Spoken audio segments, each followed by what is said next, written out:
Bismillahirrahmanirrahim. Assalamualaikum warahmatullahi wabarakatuh. Alhamdulillahi rabbil alamin. Wassalatu wassalamu ala rasulihil al-amin wa ala alihi tayyibin wa sahabatihi al-ghuril mayamin. Ashhadu an la ilaha illallah wahdahu la syarikalah, syahadatan narju bihan najata yawmal qiyamah.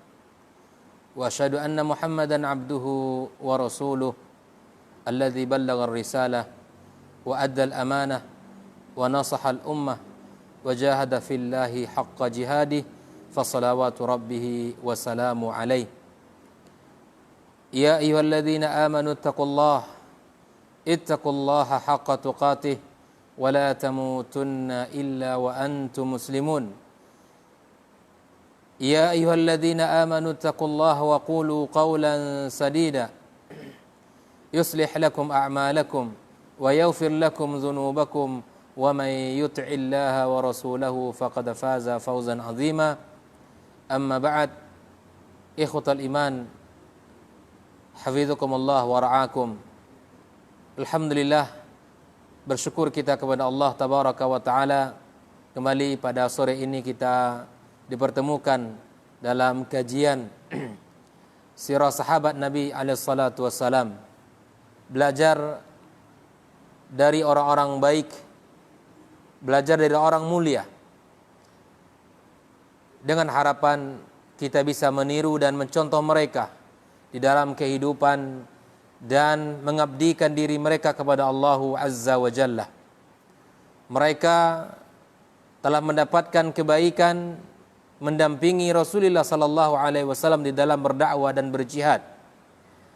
Mereka telah mengorbankan diri dan nyawa. Mereka telah berusaha payah untuk membela agama Allah Azza wa Jalla. Maka sebagai orang-orang yang beriman kepada Allah dan Rasulnya, yang mencintai Rasulullah dan para sahabatnya, maka kita berusaha untuk mencontoh dari mempelajari kehidupan dan karakter diri mereka.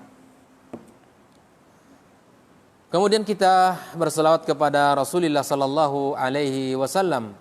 Allahumma salli wa sallim wa barik ala Muhammad.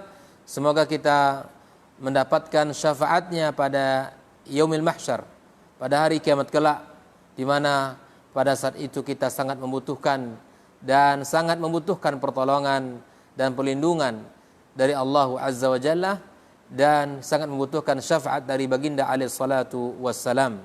Mudah-mudahan kita bisa istiqamah di jalan sunnahnya dan di jalan syariatnya, dan kita bisa berpegang teguh dengan tali agamanya, sehingga kita kokoh di dalam kehidupan menuju Allah tabaraka wa ta'ala.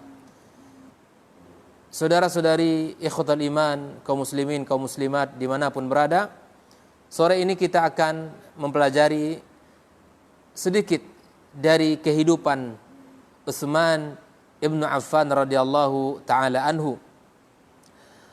Beliau adalah Utsman ibnu Affan ibn Abil As ibn Umayyah ibn Abdi Syams ibn Abdi Manaf. Itulah Utsman, silsilah dari kehidupan dari nasab beliau. Dan Utsman dilahirkan pada tahun ke-6 dari Amil Fil, tahun ke-6 dari tahun gajah. Dan dia termasuk orang-orang yang awal-awal masuk Islam, beriman kepada Allah dan beriman kepada Rasulullah sallallahu alaihi wasallam, sehingga beliau juga mendapatkan dua kebaikan, wahajaral hijrataini. Beliau juga termasuk orang-orang yang berhijrah dua kali. Kali pertamanya adalah ke Habasyah, dan kali keduanya adalah ke kota Madinah Al-Munawwarah, dan itu adalah sebuah hijrah yang dikenal di dalam agama kita. Ikhwani wa akhwati fi din, hafizakumullah. Utsman diberikan laqab kepadanya, atau diberikan gelar kepadanya dengan Zinnurain atau Zunnurain, yaitu pemilik dua cahaya. Maksudnya adalah memiliki dua cahaya di mana Utsman ibnu Affan menikahi dua putri Nabi kita alaihi salatu wassalam. Menikahi dua putri Nabi kita alaihi salatu wassalam. Yang pertama adalah Ruqayyah dan yang kedua adalah Ummu Kulsum. Ruqayyah dan yang kedua adalah Ummu Kulsum radhiyallahu taala anhuma. Di mana Nabi alaihi salatu wassalam menikahkan anak perempuannya Ruqayyah, dan ketika Ruqayyah wafat maka kemudian Nabi alaihi salatu wassalam menikahkan putri berikutnya yaitu Ummu Kulsum ya ketika wafatnya atau setelah wafatnya Ruqayyah. Dan ternyata di dalam sejarah Islam bahwa sebab dinamakannya Utsman atau digelari Utsman dengan Dzunnurain karena memang beliau menikahi dua putri Nabi alaihi salatu wassalam. Dan dalam kisah ini sungguh sangat menarik. Seorang menantu yang taat, seorang menantu yang saleh, seorang menantu yang dermawan, yang kuat dan kokoh imannya, yang memiliki perhatian tinggi terhadap agama Allah Azza wa Jalla. Makanya ketika Utsman menikahi Ruqayyah dan Ruqayyah meninggal, kemudian menikahi Ummu Kulsum dan Ummu Kulsum meninggal, maka Nabi alaihi salatu wasallam memiliki sebuah kalimat kepada Utsman, "Wahai Utsman, andai saya punya anak perempuan berikutnya dan aku nikahkan dia kepada engkau, dan andai dia meninggal dan aku masih punya anak perempuan berikutnya yang belum menikah, aku nikahkan engkau dengan dia." Subhanallah. Ini adalah luar biasa keistimewaan yang dimiliki oleh Utsman ibnu Affan radhiyallahu taala anhu.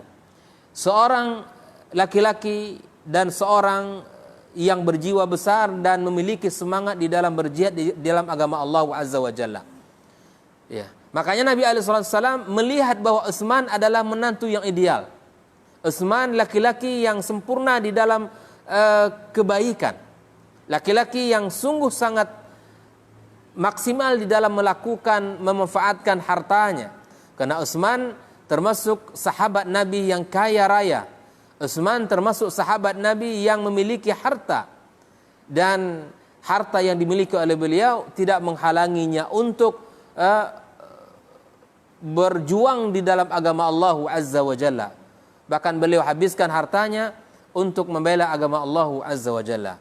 Bahkan di dalam riwayat disebutkan bahwa ternyata lam yajma' baina ibnatay nabiyyin munzu khalqi Adam ila an taquma as-sa'ah ghaira Utsman ibnu Affan radhiyallahu taala anhu. Ternyata kenapa Utsman digelari dengan Dzunnurain?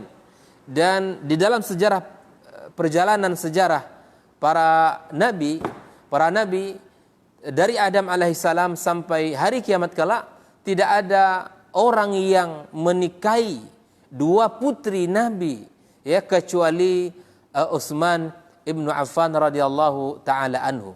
Ternyata beliaulah laki-laki yang mengumpulkan, yang menikahi dua putri Nabi. Ya, sejak Adam diutus sampai hari kiamat, ya sampai Nabi alaihi salatu wasallam tidak ada seseorang yang mengumpulkan, yang menjadikan istri dia dengan dua putri Nabi kecuali Utsman Ibnu Affan radhiyallahu taala anhu. Maka beliau dikenal dengan digelar dengan Dzunnurain, yaitu dua pemilik cahaya, yaitu putri Nabi alaihi salatu wassalam. Ini merupakan kelebihan keutamaan yang dimiliki oleh Utsman Ibnu Affan radhiyallahu taala anhu. Adapun kunyah Utsman Ibnu Affan radhiyallahu taala anhu sebelum Islam di masa jahiliyah digelari dengan atau dipanggil dengan Abu Amr. Namun setelah beliau memiliki anak dari Ruqayyah, lalu kemudian diberi anak tersebut dengan nama Abdullah, dan beliau berkunyah dengan Abu Abdillah, dan seluruh kaum muslimin pun memanggilnya Abu Abdillah, yaitu Utsman ibnu Affan radhiyallahu taala anhu. Ikhwatul iman hafizakumullah, kalau kita berbicara dari sisi fisik Utsman, kalau tadi di sisi nasab dan namanya serta keturunannya, maka kalau kita lihat dari sisi fisik yang dimiliki oleh Utsman bin Affan, dijelaskan dalam kitab sejarah, fa innahu tawilul lihya. ternyata beliau termasuk orang yang memiliki jenggot yang sangat panjang, tawilul lihya, hasanul wajh, yang memiliki ketampanan wajah, ya.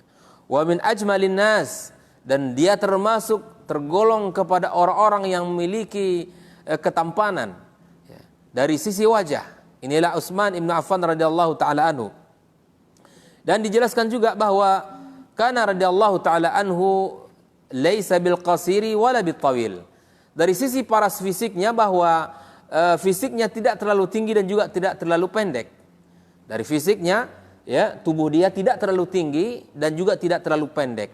Raqiqul bashr, artinya kulitnya itu raqiq. Kemudian azim bainal mankibaini, memiliki pundak yang besar, memiliki pundak yang kuat, yang kokoh, berbidang. Kalau bahasa kitanya itu pundaknya berbidang. Katsiru sya'ri ra's, rambutnya sangat lebat. Yusfiru lihyatah, beliau mewarnai dengan warna kuning, ya.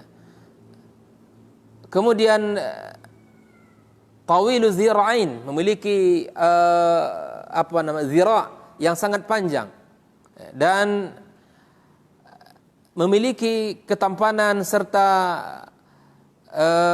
kulit yang mirip, yang dekat kepada warna putih, ya. Annahu abyadul laun wa qad qila asmarul laun.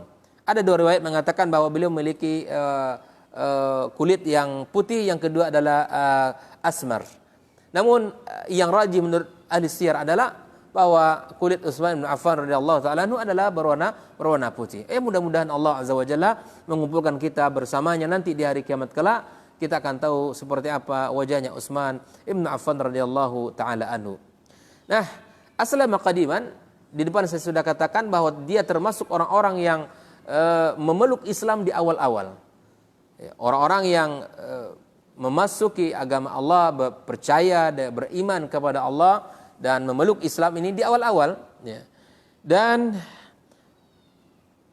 Utsman bin Affan radhiyallahu taala anhu, ya, memiliki kekhususan jika dibandingkan dengan sahabat-sahabat yang lain, ya, seperti yang diceritakan oleh Abdurrahman ibn Utsman al-Qurashi, anna Rasul sallallahu alaihi wasallam dakhala ala ibnatihi wa hiya taghsilu ra'sa Utsman.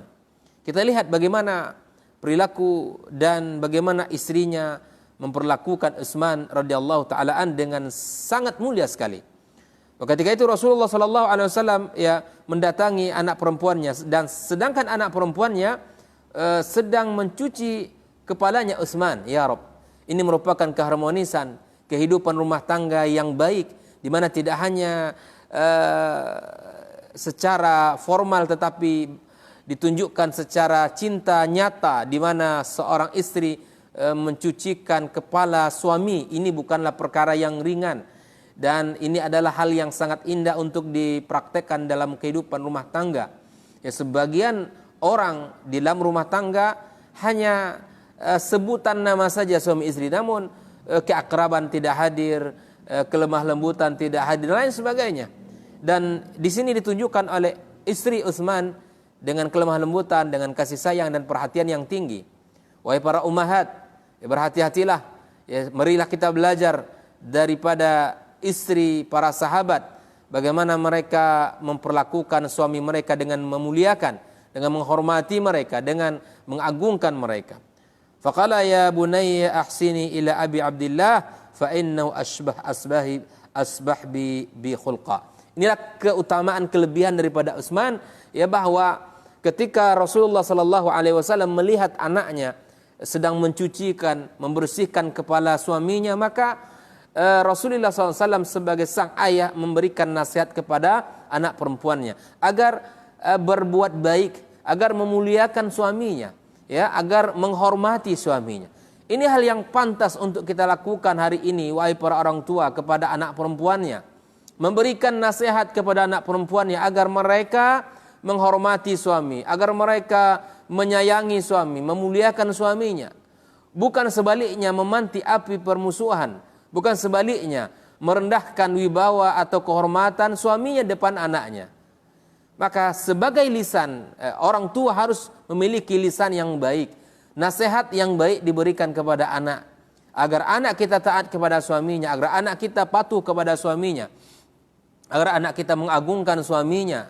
Sebagaimana Nabi SAW memberikan nasihat mulia kepada anak perempuannya, agar dia memuliakan suaminya, itu Utsman ibnu Affan radhiyallahu taala anhu. Kenapa Rasulullah SAW menekankan nasihat ini? Fa innahu ashbahu ashabi bi khuluqa. Ternyata kata Rasulullah SAW, Utsman adalah laki-laki dari sahabat yang mirip dengan keperawakannya. Jadi sahabat Nabi yang mirip dengan Rasulullah SAW, ya, tubuhnya adalah Utsman bin Affan radhiyallahu taala anhu, ya, memiliki kemiripan dengan Rasulullah SAW. Maka di samping Utsman adalah sahabat beliau, dia juga adalah menantu beliau. Dan begitulah seharusnya kepada menantu, ya, dari seorang mertua kepada menantu, ya, selalu berusaha untuk menjadi orang yang dekat, tidak berjarak dalam artian tidak dekat, tapi menjadikan menantu yang dekat dengan kita, ya, kemudian menjadikan anak kita bisa hormat kepadanya. Jika masing-masing dari kaum muslimin, ya, para mertua, orang tua memberikan nasihat kepada anaknya agar berlaku hormat dan santun, menjaga diri kepada suaminya, tidak tawilul lisan, tidak panjang lisannya, tidak mencela istrinya, tidak mencela atau merendahkan suaminya, tetapi berusaha menjaga dan menghormati, memuliakan. Ini adalah akhlak yang baik. Ini adalah kemuliaan bagi seorang wanita ketika diberikan pasangan suami dan dia tunduk kepada suami dengan kemuliaan tersebut. Karena sesungguhnya ketaatan dia adalah kepada suaminya. Maka disinilah peran Rasulullah SAW memberikan nasihat utuh nasihat mahal kepada anaknya. Maka kita sekali lagi, wahai kaum muslimin, kaum muslimat, para mertua atau calon mertua, agar memberikan nasihat kepada anaknya ketika dia sudah menikah, menghormati suami. Dan ketika akan menikah, maka dari sekarang diingatkan agar dia memuliakan suaminya. Ini teladan dari Nabi kita alaihissalam, agar kita bisa meniru akhlak dan perilaku Nabi kita alaihissalam. Kalau kita berbicara tentang fadailu Utsman, kemuliaannya, tentu tidak cukup majlis ini untuk menjelaskan. Sungguh sangat banyak kemuliaan Utsman. Namun kita akan menyampaikan beberapa yang bisa kita sampaikan pada kesempatan yang sempit ini. Dari sahabat Nabi SAW, Abu Hurairah menceritakan, anna Rasulullah SAW kana ala Hira'i ala jabal, wa huwa Abu Bakar, bersama Rasulullah Abu Bakar, wa Umar, wa Utsman, wa Ali, wa Talha, wa Zubair, fataharraqatis sakhra. Lalu bergetarlah batu-batu yang ada di atas bukit tersebut. Faqala Nabi SAW, maka Nabi berkata, ya, ihda, diamlah engkau wahai batu, diam, tenanglah. Fama alaika illa nabiyun. Maka yang di atas kamu sekarang ini adalah seorang nabi, yakni Nabi Muhammad SAW, au siddiqun au syahid. As-Siddiq itu Abu Bakar As-Siddiq radhiyallahu taala anhu, dan syahid salah satunya adalah Utsman ibnu Affan radhiyallahu taala anhu. Juga termasuk dalam hal ini adalah Umar dan Utsman, mereka berdua syahid di jalan Allah Subhanahu wa taala. Lalu kemudian di antara kemuliaan fadilah Utsman, ya, bahwa Rasulullah sallallahu alaihi wasallam menyebutkan dalam sebuah sabdanya, man hafara rumatan falahul jannah. Barang siapa yang membeli sumur bi'ru rumah, ini terkenal dalam riwayatnya adalah bi'ru rumah, dan siapa yang membelinya atau menggalinya, maka kemudian baginya balasan surga, kata Nabi alaihi salatu wasallam. Fa hafaratha, maka kemudian Utsman membelinya. Wa qala man jahaza jaisyal usra falahul jannah. Di lain waktu Nabi juga mengatakan kepada para sahabatnya, barang siapa yang mempersiapkan yang kebutuhan perang, ya, dan termasuk di perang Tabuk, maka kemudian baginya adalah surga, kata Nabi alaihi salatu wasallam. Maka Utsman datang, ya, menyiapkan 940 onta, lebih kurang 10.000 dinar, dan Nabi alaihi salatu wasallam sampai mengatakan kepada Utsman, ma dharra ma fa'ala Utsmanu ba'da hadza. Tak ada lagi dosa Utsman setelah ini. Kedermawanan yang memuncak, kedermawanan yang sangat luar biasa. Dia memiliki harta tapi harta tidak di hatinya. Tapi dia berikan itu di tangannya dan diserahkan kepada Allah Azza wa Jalla dan Rasulnya. Kekayaan yang dimiliki oleh Utsman tidak menghalangi dia untuk tidak taat. Inilah harta yang baik. Ketika kita diamanahi, diberikan harta oleh Allah, maka kemudian jangan sampai harta itu membuat kita jauh dari Allah. Sebaliknya, harapan kita harta itu akan menggerakkan kita, mengarahkan kita, mengantarkan kita kepada cinta Allah Azza wa Jalla. Inilah harta yang baik.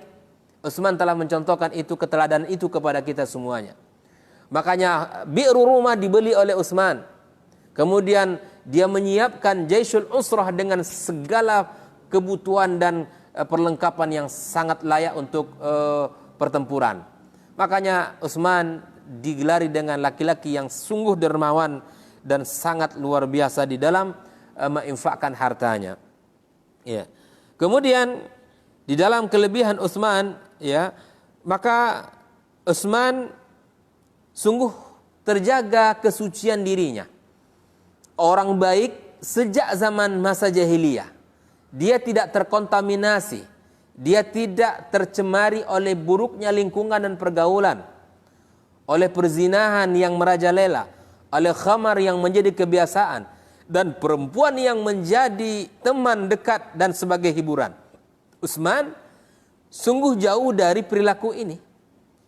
Orang yang baik di masa jahiliyah, maka dia baik di masa Islam. Orang yang dulunya mutiara di masa jahiliyahnya, maka kemudian setelah Islam pun jadi mutiara. Maka Utsman menceritakan tentang dirinya, dan ini perlu juga kita tiru. Tentang kenangan diri kita kaum muslimin. Apa yang sudah kita lakukan dan apa yang kita lewati di masa hidup kita. Maka dengan jelas dia menceritakan, wallahi ma zanaitu fi jahiliyatin wala fi islami qat. Demi Allah, aku tidak pernah berzina. Aku tidak pernah berzina di saat aku jahiliyah atau di saat aku telah masuk Islam, kata Utsman. Ini menunjukkan kesucian, keiffah, kesucian dirinya, kebaikan yang ada pada diri Utsman. Dia tidak pernah melakukan zina di masa jahiliyahnya. Tentu di masa Islam lebih terjaga. Tidak akan pernah melakukan itu dan tidak akan. Dan Utsman laki-laki yang sangat suci. Ya, laki-laki yang bersih, laki-laki yang baik, dan laki-laki yang taat kepada Allah Azza wa Jalla. Ikhwani wa akhwati fi din, hafizakumullah. Kalau kita berbicara tentang kedermawanan, maka Utsman adalah teladannya. Ya. Kedermawanan, maka Utsman adalah figurnya. Ya. Tokoh Utsman dikenal di kalangan para sahabat. Kedermawanannya, kemurahan hatinya, orangnya sangat cinta kepada kebaikan. Ya. Dan di antara kelebihan-kelebihan Utsman, ya, salah satu menjadi kelebihan yang melekat pada diri Utsman, sebagaimana yang diceritakan oleh Rasulullah sallallahu alaihi wasallam, bahwa Aisyah meriwayatkan bahwa Rasulullah sallallahu alaihi wasallam suatu ketika, karena Nabi alaihi wasallam juga dikunjungi oleh para sahabat. Ya, kunjungan para sahabat ke Nabi itu bermacam-macam. Ada yang di waktu siang dan mengadukan tentang perihalnya, kesulitannya, masalah agamanya dan seterusnya. Dan sahabat-sahabat dekatnya mengunjungi Nabi. Ketika Nabi alaihissalam kana jalisan kashifan an fakhdi. Ya, ketika itu Nabi sedang berbaring dan tersingkap betisnya. Fasa'zana Abu Bakar. Maka kemudian Abu Bakar minta izin kepada Rasulullah SAW masuk. Fa'adzina lahu wa huwa ala hali. Dan Nabi mengizinkan Abu Bakar dan Nabi tidak merubah posisinya. Summa sa'zana Umar. Setelah Abu Bakar selesai, kemudian Umar masuk minta izin untuk hal yang sangat perlu ditanyakan kepada Nabi. Wa huwa ala hali. Ternyata Rasulullah tidak merubah posisinya dalam keadaan betis tersingkap. Dan ini diceritakan langsung oleh Aisyah. Summa sa'zana Utsmanu fa arkha alaihi siyaba. Lalu kemudian dia merubah posisinya dan menutup betisnya yang tersingkap tersebut. Ikhwani wa akhwati fi din, hafizakumullah. Maka rasa malu Nabi ini ditunjukkan kepada Utsman, ya, ketika Utsman masuk. Nabi tidak mau betisnya tersingkap ketika Utsman masuk. Dan Nabi alaihissalam merubah posisinya. Falamma qamu, tatkala semuanya berdiri dan selesai hajat mereka kepada Rasulullah, Qultu ya Rasulullah, Aisyah berkata kepada Nabi, "Ista'dzana 'alaika Abu Bakar wa Umar fa'adzinta lahumah." Abu Bakar dan Umar minta izin, kamu izinkan masuk. Wa anta ala halika, namun kamu tidak merubah posisimu. Artinya posisimu seperti kondisi sebelum mereka masuk. Falamma sa'zana Utsman, dan tatkala Utsman minta izin masuk, arkhaita 'alaika thiyabak, engkau memperbaiki posisi bajumu, kainmu. Faqala ya Aisyah, ala astahi min rajulin wallahi innal malaikata la tastahi minhu. Tak pantaskah aku ini malu kepada laki-laki ini, kepada Utsman, karena malaikat saja yang suci malu kepada Utsman ibnu Affan radhiyallahu taala. Haya'uhu, rasa malu yang dimiliki Utsman sungguh sangat besar, dan sampai-sampai Nabi dan para malaikatnya malu kepada Utsman ibnu Affan radhiyallahu taala. Ini akhlak yang patut kita tiru dari kehidupan, dari karakter Utsman. Hampir hari ini rasa malu itu tidak lagi menjadi perhiasan orang. Hampir hari ini rasa malu itu tidak lagi menjadi pakaian yang indah bagi seseorang, dan tidak lagi menjadi perhiasan, menjadi kebanggaan seseorang. Seakan-akan rasa malu itu telah dibuang, dicampakkan, tidak berguna, dan seakan tidak lagi berharga. Sehingga orang hari ini hidup tanpa rasa malu dan berperilaku seperti kehidupan hewan ternak, dan tidak lagi merasa risih ketika auratnya atau ketika rasa malu ini tidak hadir di dalam kehidupannya. Maka mari kita belajar dari kehidupan Utsman yang memiliki rasa malu yang sangat tinggi dan luar biasa. Ikhwani wa akhwati fiddin, hafizakumullah.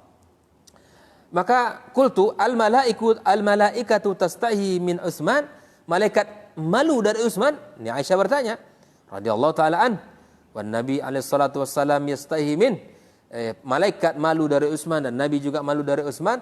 Afala astahi at-ta'i'una fihi min al-iftira' alaihi. Kalau saja malaikat malu kepada Utsman dan Nabi juga malu kepada Utsman, apakah Anda para penghina, para pencaci maki Utsman tidak malu kepada Utsman dan tidak malu kepada Allah Azza wa Jalla? Beraninya lisan Anda berucap kata-kata yang tidak baik kepada Utsman. Beraninya lisan Anda menusuk kehormatan Utsman. Beraninya lisan Anda merendahkan kemuliaan Utsman, menantu Rasulullah sallallahu alaihi wasallam, sahabat Nabi yang mulia, yang dijamin surga, yang telah dikatakan oleh Rasulullah sallallahu alaihi wasallam membeli surga dengan hartanya. Tidakkah kita malu sebagai hamba Allah yang berdosa mencaci maki manusia yang mulia, manusia yang terjaga, manusia yang suci, manusia yang baik di mata Allah Subhanahu wa taala? Maka bertobatlah wahai saudaraku yang memiliki lisan yang tajam kepada sahabat Nabi yang mulia Utsman ibnu Affan radhiyallahu taala an.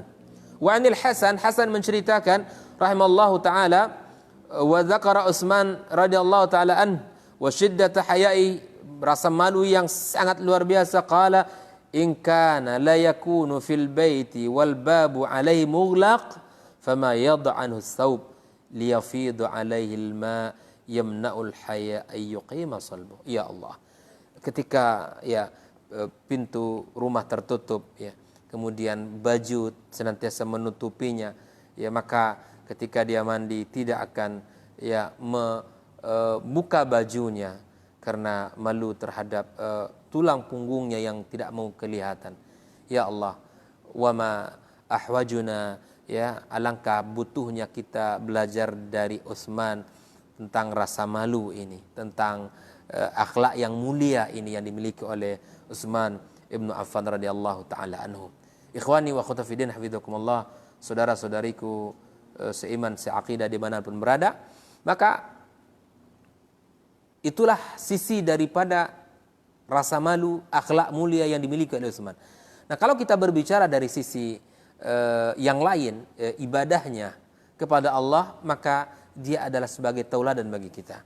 Bahkan Ibnu Umar menceritakan bahwa turun ayat kepada Utsman yang menceritakan bagaimana Allah memujinya, bagaimana Allah Subhanahu wa taala menyebutkan kesungguhannya dalam ibadah. Di dalam Al-Qur'anul Karim Allah sebutkan amman huwa qanitun ana al-laili sajida wa qa'ima. yahdzarul akhirata wa yarju rahmata rabbih. Ini dijelaskan, apakah kamu wahai orang-orang musyrik yang lebih beruntung ataukah orang yang beribadah di waktu malam dengan sujud dan berdiri sedangkan dia takut kepada azab akhirat dan mengharapkan rahmat Allah Subhanahu wa taala. Maka Ibnu Umar menceritakan ayat ini, ya, dialah Utsman ibnu Affan radhiyallahu taala an. Ayat ini diturunkan kepada Utsman ibnu Affan radhiyallahu taala an. Sehingga diceritakan ketika dia sudah bangun di tengah malam, maka dia tidak mau membangunkan keluarganya untuk menyiapkan kebutuhan wudunya. Ya, wa kana yasumud dahar. Dia melayani diri sendiri dan tidak mau membangunkan pembantunya, tidak mau membangunkan keluarganya untuk menyibukkan mereka dalam menyiapkan air wudunya. Tapi dia bangun dan berwuduk. Ya, bahkan wa kana yasumud dahra, di antara ibadah beliau yang menonjol, Utsman termasuk orang yang melaksanakan puasa sunnah, ya, sepanjang tahun. Kecuali di hari-hari yang dilarang kita berpuasa, dia tidak berpuasa. Namun sepanjang hari di dalam tahun, ya, setahun itu dia berusaha untuk memperbanyak puasa di jalan Allah Subhanahu wa taala. Sebagaimana sabda Nabi alaihi salatu wasalam, keutamaan puasa sunnah, ya, dan puasa secara umum, Nabi alaihi salatu wasalam mengatakan man sama yauman lillahi, barang siapa yang berpuasa satu hari karena Allah, ba'adallahu an wajhihi sab'ina kharifa, maka Allah akan menjauhkan wajahnya dari neraka Allah selama 70 tahun. Satu hari Anda berpuasa karena Allah, Allah akan membebaskan, menjauhkan wajah kita, diri kita dari neraka. Satu hari saja Allah akan jauhkan selama 70 tahun. Maka bayangkan, bertahun-tahun beliau berpuasa sunnah, maka tentu, ya, Allah akan memberikan kepadanya tempat yang layak kepada Utsman radhiyallahu taala an. Ibadahnya yang sangat luar biasa ditambah dengan ibadah siam yang sangat luar biasa. Wa kana yu'atib, dan dia selalu muhasabah diri. Ini hal yang sangat baik untuk kita contoh dari Utsman. Inilah kehidupan orang mulia. Dia tidak menyalahkan orang lain tetapi menyalahkan dirinya. Dia tidak membenci orang lain tetapi dia berusaha untuk mengevaluasi dirinya. Wa kana yu'atib nafsahu, selalu dia mengevaluasi dirinya. Selalu dia bercakap, berusaha untuk menghadirkan hatinya. Ya, wa ka fayuqalu, ya, fayuqal law ayqasta ba'dal khadam fayaqul la Allah al-lailu lahum yastarihuna fi. Maka kemudian orang-orang yang ada di sekitarnya mengatakan, ya, alangkah baiknya engkau bangunkan keluargamu atau pembantumu untuk menyiapkan segala kebutuhanmu. Maka dia mengatakan, la, malam ini adalah hak mereka untuk istirahat. Dia tahu bagaimana lelahnya pembantu di siang hari dan dia akan berikan haknya di malam hari untuk istirahat. Dan Utsman melayani dirinya. Dia berwudu, kemudian dia melakukan ibadah di tengah malam, ya, taat kepada Allah Azza wa Jalla. Bahkan Hasan menceritakan, ini perkataan yang masyhur dari Utsman tentang kesucian jiwa kita dan pengaruhnya terhadap Al-Quranul Karim. Qala Utsman, "Law anna qulubana tahurat ma syabi'na min kalami Rabbina." Saya ulangi, "Law anna qulubana tahurat ma syabi'na min kalami Rabbina." Andai hati kita ini bersih dari dosa, dari noda, ya, maka dia tidak akan pernah kenyang dari membaca firman Allah Subhanahu wa taala. Wa inni la akrahu, kata beliau, ayati alayya yaumun la adru fil mushaf. Sungguh hari itu aku tidak sukai kalau hari itu, ya, aku lewati tapi aku tidak memegang mushaf. Ya Allah. Ini pelajaran mahal untuk kita kaum muslimin di bulan suci Ramadan ini, agar kita mendekap Al-Quran, agar kita berdekat-dekat dengan Al-Quran, agar kita akrab dengan Al-Quran, agar kita bersahabat dengan Al-Quran, agar kita menjadi orang yang senantiasa melantunkan Al-Quran. Sungguh aku membenci hari itu, tidak aku sukai hari itu kalau aku lewati tanpa melihat mushaf, tanpa membaca Al-Quran, kata Utsman. Ini akhlak kecintaan kepada Al-Quranul Karim. Ini adalah iman yang terpancar pada diri Utsman. Ini adalah kemuliaan yang beliau tunjukkan, kemuliaan yang hadir dengan mendekatkan diri kepada Al-Quranul Karim. Ini nasihat mahal untuk kita kaum muslimin, untuk saya dan kita semua, hadirin hadirat dimanapun berada, agar kita bisa mencontoh bagaimana Utsman dengan Al-Quran bersama hari-hari yang dia lewati. Bagaimana Utsman sangat bersahabat dengan Al-Quranul Karim. Wa ma mata Utsman, diceritakan wa ma mata Utsman hatta khariqa mushafahu min kasrati ma yadimun nazar fihi. Wa Utsman tidaklah meninggal sampai mushaf yang dipegang itu rusak. Karena saking banyaknya memegang, membolak-balik, melihat Al-Quranul Karim. Ini pelajaran mahal.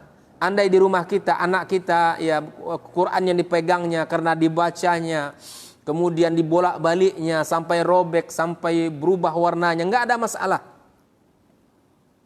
Beli lagi yang lain, dibaca lagi, dibolak-balik lagi sama dia, dihafal lagi sehingga dia robek lagi, tidak ada masalah.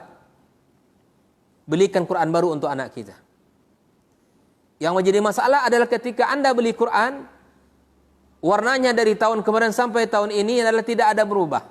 Dan tidak ada sedikit pun lecek. Tidak ada sedikit pun tanda kerimuknya. Karena ternyata Anda menyimpannya. Ternyata Anda tidak mendekatnya. Ternyata Anda tidak membolak-baliknya. Maka bukti Al-Quran dibaca tentu dia akan kotor, tentu dia akan robek, tentu dia akan keriput dan lain sebagainya. Tidak ada masalah. Itu hal yang biasa saja. Jangan marah sama anak kita. Jangan kecewa. Jangan emosi.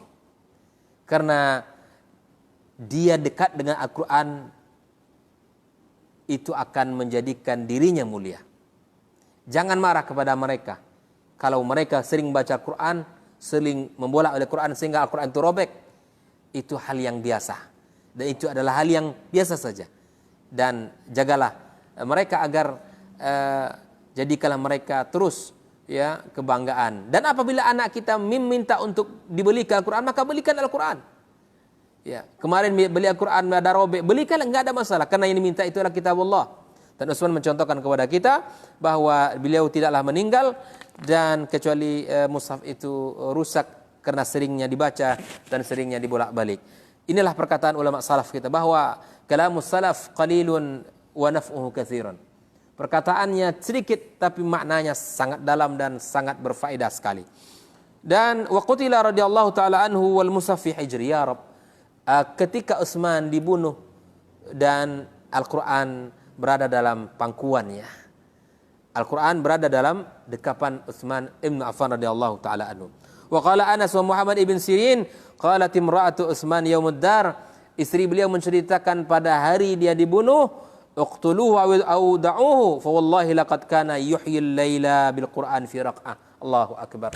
Utsman ibn Affan radhiyallahu taala anhu, beliau menghidupkan satu malam dengan Al-Quranul Karim, dengan satu rakaat salat. Ya Rabb, ya Allah, ya Rahman, ya Rahim, kemuliaan, kebaikan, ketaatan, menghabiskan malam dengan satu rakaat saja, dan itu dibaca sepanjang ayat suci Al-Quranul Karim, sepanjang ayat-ayat Allah Azza wa Jalla yang di dalam mushaf. Dia baca, menghabiskan malam itu dengan keindahan ayat suci Al-Quranul Karim.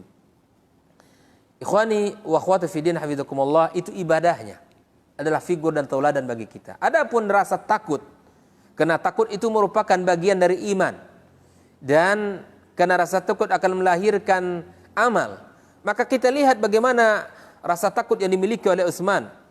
An Abdullah ibn Rumi qala balagani anna Utsman radhiyallahu ta'ala anhu qala law anni bainal jannati wan nar wa la adri ila ayyatuhuma yu'maru bi lakhtartu an akuna rumadan qabla an a'lam ila ayyatuha as-siru.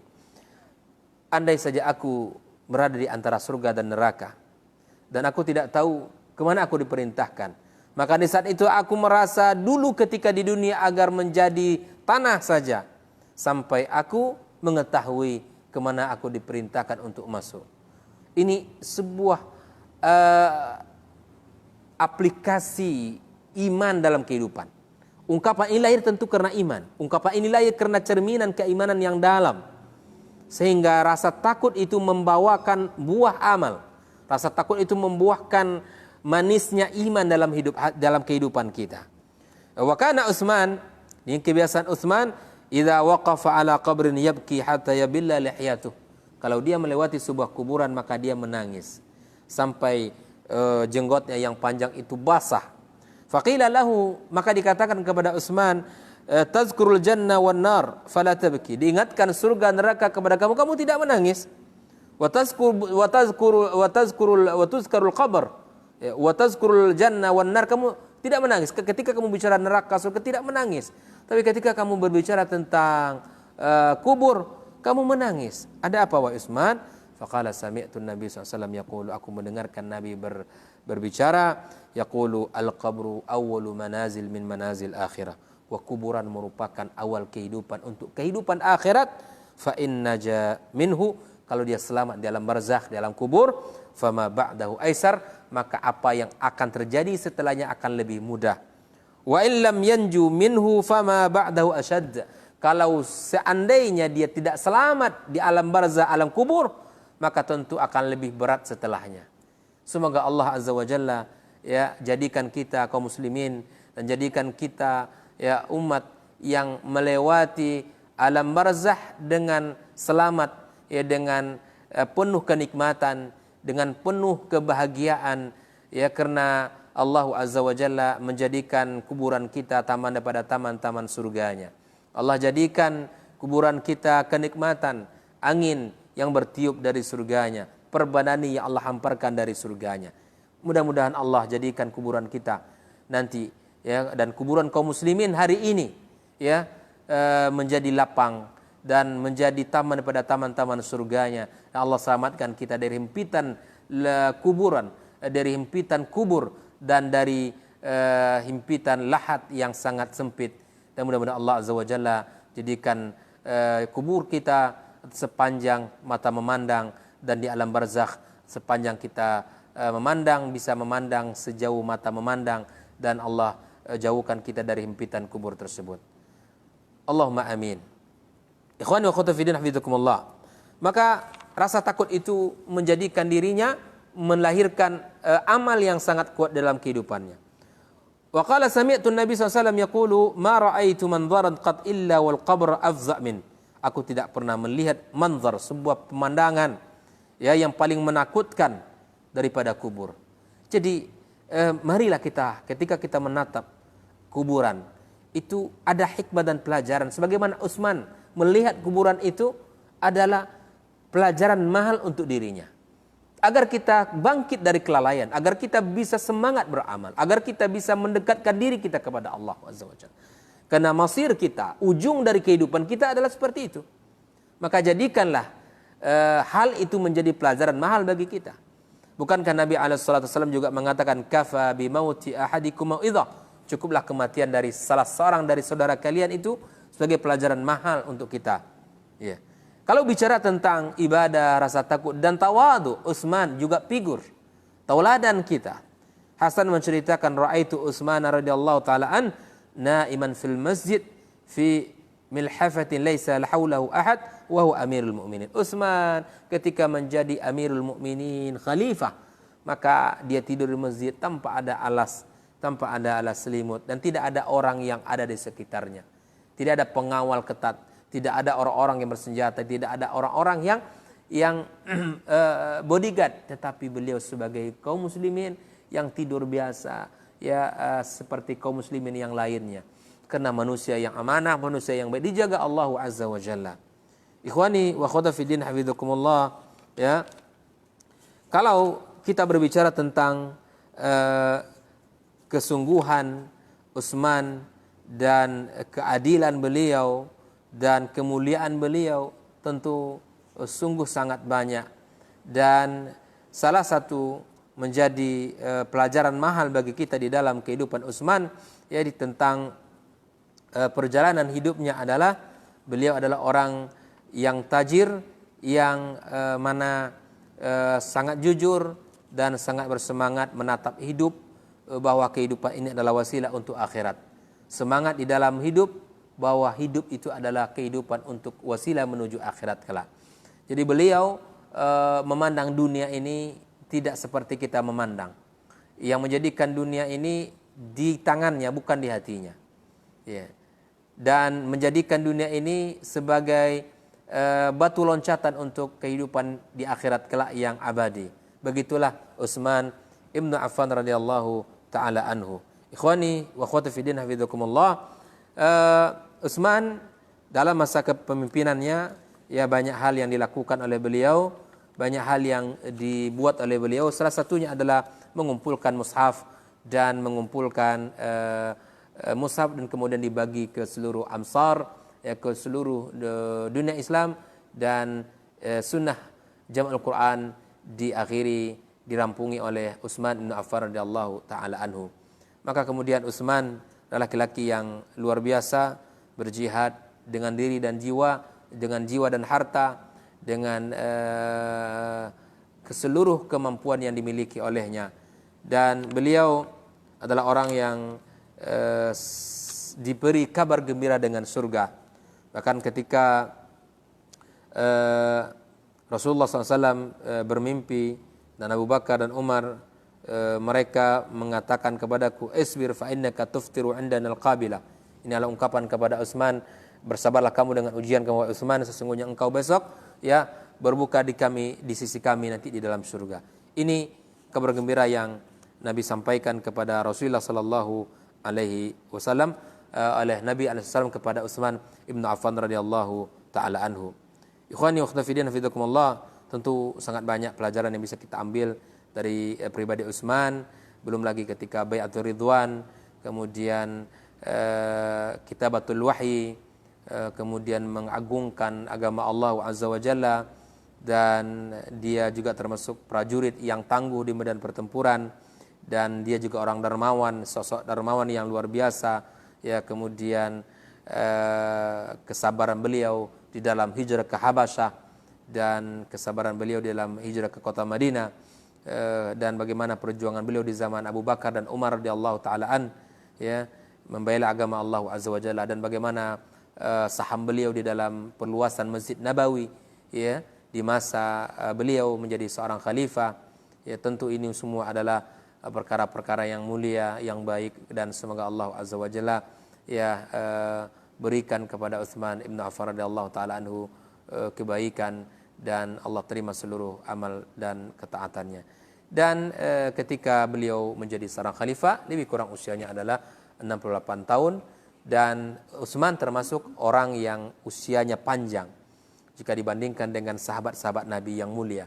Kalau Rasulullah meninggal pada usia 63 tahun, Abu Bakar juga meninggal pada usia 63 tahun, dan Umar juga demikian meninggal pada usia 63 tahun, dan Utsman termasuk yang dikecualikan. Kata Nabi SAW, a'maru ummati ma baina sittina ila sab'in. Ya, umur umatku 60 sampai 70 tahun. Ya, kecuali ada beberapa orang yang Allah lebihkan kepadanya usia. Maka Utsman meninggal di atas usia 80 tahun lebih kurang, dan termasuk orang yang dikecualikan dari usia umat Muhammad sallallahu alaihi wasallam. Orang-orang mulia, ya, orang dekat yang di zaman Rasulullah menutup usia pada usia 63 tahun. Ya, mudah-mudahan yang terpenting adalah bahwa usia kita adalah yang paling baik, adalah yang paling diisi dengan kebaikan dan ketaatan kepada Allah. Usia yang berkah, usia yang diisi dengan amal soleh kepadanya. Mudah-mudahan Allah Azza wa Jalla ya memberkahi pertemuan kita, dan Allah Azza wa Jalla mengumpulkan kita bersama orang-orang yang saleh di dalam surganya. Barakallahu fikum.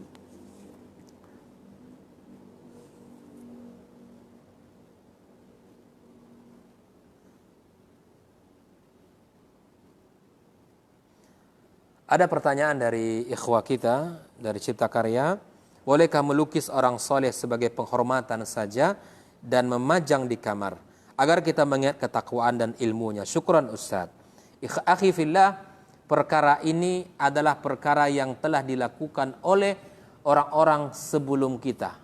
Ya, di masa kaum Nabi Nuh alaihi salam, ya, itu mereka melakukan melukis, ya, dengan tujuan mengabadikan wajah-wajah orang-orang soleh agar kita semangat seperti mereka di dalam ketakwaan kepada Allah, agar kita melakukan itu agar kita semangat di dalam ibadah kepada Allah.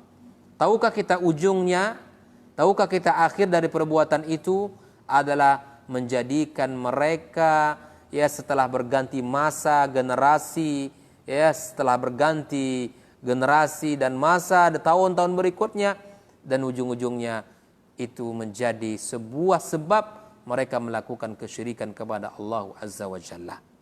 Maka tinggalkan perkara ini. Tinggalkan perkara ini dan tidak ada manfaatnya.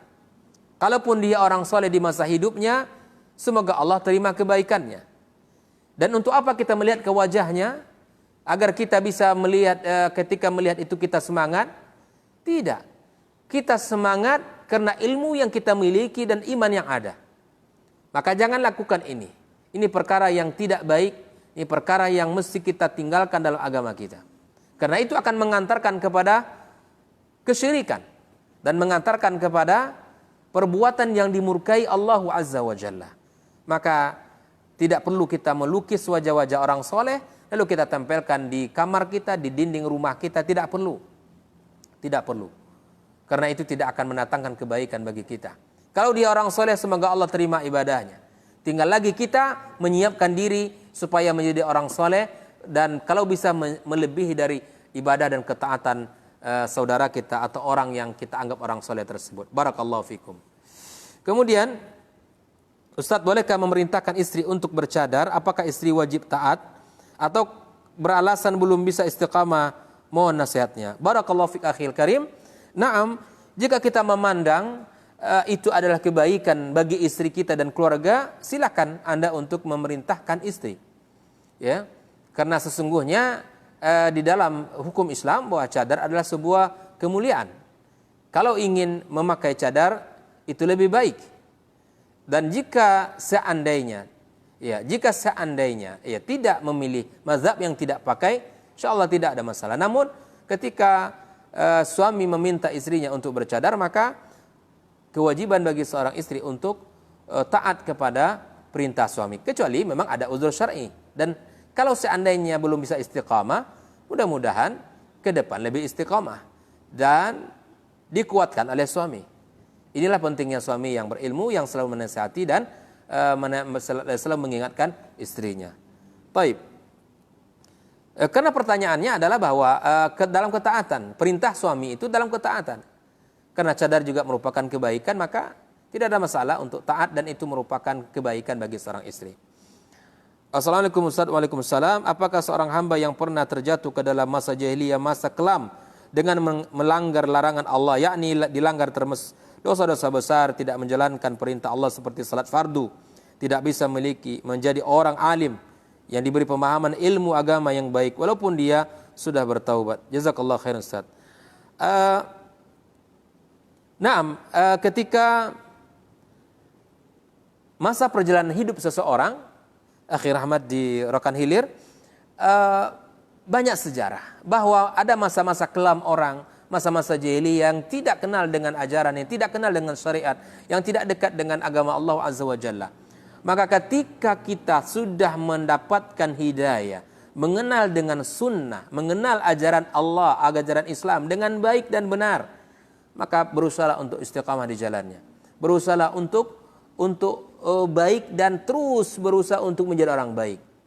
Kalau bahasa kita hari inilah berhijrah dari masa kelam kita ke masa aman kita, dari masa gelap kita ke masa cahaya iman kita.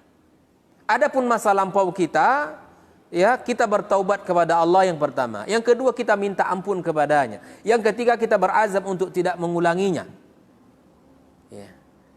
Jangan pernah kita kembali kepada masa jahiliyah kita. Dan yang kelima adalah minta kepada Allah agar Allah kuatkan hati kita. Allahumma ya muqallibal qulub tsabbit qalbi ala dinik.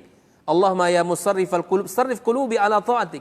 Jangan lupa kita berdoa kepada Allah agar Allah ya kokohkan hati kita. Hati kita milik Allah, maka mintalah kepada sang pemilik hati kita. Bahkan Nabi mengatakan bahwa hati kita di dalam genggaman tangan Allah Azza wa Jalla. Dengan mudah Allah membolak-balikkan hati kita ini. Maka kita memohon kepada Allah Azza wa Jalla. Dan agar kokoh di dalam kebaikan ini, carilah sahabat-sahabat yang baik, lingkungan-lingkungan yang baik, dan berusaha mendengarkan kajian selalu agar tersuburkan iman di hati kita. Ya, mendengarkan kajian, mendengarkan nasihat-nasihat berdasarkan Al-Quran dan Sunnah, insyaallah mudah-mudahan itu akan mengokohkan kita bersama di dalam agama Allah Azza wa Jalla. Adapun pemahaman, ya ini adalah pemberian Allah Azza wa Jalla. Maka kalau kita tidak bisa menjadi alim, maka paling tidak alim untuk diri kita, cukup kita mengetahui perkara-perkara yang wajib yang mesti kita lakukan, perkara-perkara yang haram yang mesti kita tinggalkan, ya, untuk diri kita dan keluarga kita. Maka lakukan ilmu itu, ya, karena masing-masing dari kita memiliki derajat di sisi Allah dan tidak sama semua orang. Dan jangan pernah kita sesali diri kita dalam hal ini. Maka belajarlah sungguh-sungguhlah dan tidak ada kata terlambat dan tidak ada rasa kecewaan yang membuat kita tidak mau belajar. Tetapi usia kita, ya, semoga sisa dari usia kita semoga lebih baik dan lebih berkah. Itu yang kita inginkan. Yang dilihat Allah adalah di ujung dari kehidupan kita. Yang dilihat Allah adalah yang menjadi penghujung dan penutupnya. Karena dalam hadis Nabi dijelaskan betapa banyak orang di awalnya baik tapi belum tentu di akhirnya baik. Tapi betapa banyak orang yang di awalnya kelam dan di ujungnya adalah manis. Ini yang kita inginkan, awalnya dan ujungnya manis.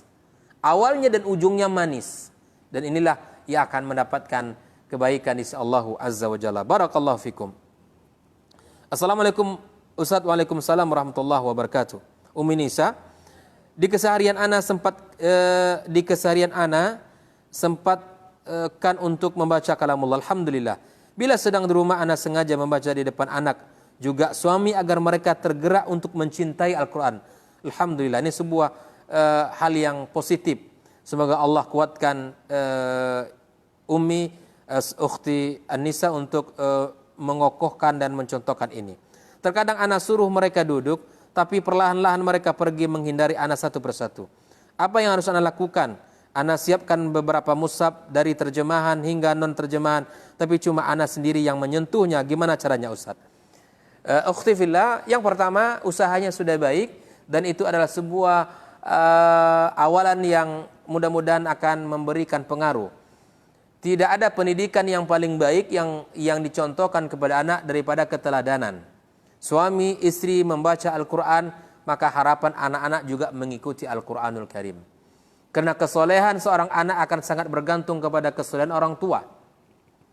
Ketika orang tuanya dilihat membaca Al-Quran, maka insya Allah anak juga akan dekat dengan Al-Quran. Tapi ketika orang tuanya jauh dengan Al-Quran, maka anak pun akan jauh dan tidak akan cinta kepada Al-Quranul Karim.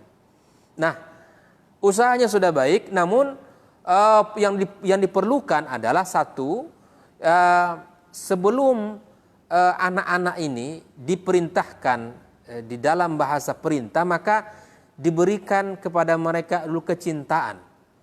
Sebaiknya ukhti dan keluarga membacakan keutamaan-keutamaan membaca Al-Quranul Karim, kelebihan-kelebihan membaca Al-Quranul Karim itu di dalam agama kita. Sampaikan itu kepada anak kita. Di dalam halaqah keluarganya, duduk ya bersama suaminya, kemudian anak-anak juga diikutkan bersama kita, disampaikan keutamaan-keutamaan orang-orang membaca Al-Quran, orang-orang menghafal Al-Quran, dan orang-orang yang membersamai Al-Quranul Karim. Yang kedua, buat jadwal khusus. Dan itu merupakan jadwal yang ditetapkan dalam rumah tangga. Bukan jadwal kita, kemudian kita harapan kita anak kita duduk. Enggak. Tetapi itu merupakan jadwal keluarga bersama Al-Quranul Karim. Bincanglah sama suaminya, dan ajak dia mengambil sepekan atau sehari dalam sepekan, atau 2 hari dalam sepekan, atau 3 hari dalam sepekan. Tentukan hari dan jamnya. Maka kemudian disampaikan kepada anak kita. Anak-anak Umi, insya Allah ini adalah jamnya kita bersama Al-Quran. Maka Umi sudah sediakan Al-Quran, masing-masing memegang Al-Quran, dan tentu berwuduk sebelum itu dan dengan penuh adab-adab bersama Al-Quranul Karim. Nah, ini hal yang penting. Adalah ketika kita memerintahkan sesuatu kepada anak kita, ada muqaddimah. Ini yang kita sebut dengan alas. Dialasi dulu agar anak itu tahu apa maksud kita, apa tujuan kita, dan apa keutamaan yang kita perintahkan itu. Maka lakukanlah itu, insya Allah mudah-mudahan akan memberikan semangat kepada anak-anak kita dan kepada anak kaum muslimin secara umum. Semoga Allah kokohkan Umi An-Nisa di dalam melakukan kebaikan-kebaikan di dalam rumah tangganya. Barakallahu fikum. Baik, masih ada pertanyaan ya. Baca sadaqallahul azim setelah baca Al-Quran boleh tidak Ustaz? Atau ada contoh lain dari Rasulullah? Nah, akhi fillah, bacaan sadaqallahul azim setelah membaca Al-Quran tidaklah menjadi sebuah kelaziman. Ya, tidaklah menjadi sebuah kelaziman, artinya ketika kita membaca Al-Quran harus ditutup dengan sadaqallahul azim. Ya, ini tidak dicontohkan oleh Nabi dan para sahabat. Namun ucapan sadaqallahul azim itu benar. Ketika kita membaca, mendengarkan Al-Quran atau kita melihat sebuah ayat, maka kita sadaqallahul azim, ini hal perkara yang benar. Ucapan itu benar. Tetapi kalau kita tempatkan dia menjadi sebuah kelaziman, menjadi sebuah perkara yang setelah kita baca Al-Quran harus ditutup dengan sadaqallahul azim, ini yang tidak diajarkan oleh Rasulullah sallallahu alaihi wasallam. Semoga bisa difahami. Barakallahu fikum. Assalamualaikum warahmatullahi wabarakatuh.